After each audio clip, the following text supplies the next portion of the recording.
Pemirsa, Wakil Menteri Komunikasi dan Informatika Nezar Patria di Jakarta mengatakan Satgas BTS 4G telah mulai bekerja dan bertugas memenuhi aspek transparansi dan akuntabilitas proyek tersebut. Ia mencatat terdapat 512 titik berada di daerah force major karena kendala lokasi dan situasi keamanan.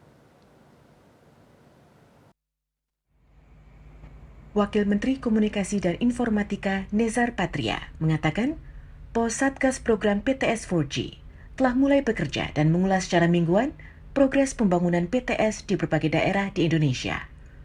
Hal ini disampaikan Nezar Patria usai menghadiri Rapat Koordinasi Nasional Kolaborasi Implementasi Sistem Pemerintahan Berbasis Elektronik di Jakarta Selasa 17 Oktober. Satgas Proyek PTS 4G menargetkan proses pembangunan rampung dalam waktu 1 tahun. Adapun proses pembangunan PTS 4G yang telah rampung saat ini tercatat menyentuh angka 80%.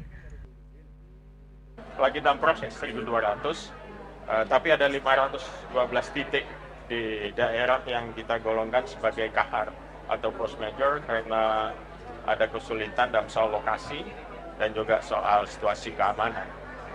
Nah itu lagi kita assess, tapi pembangunannya akan terus berjalan di sana.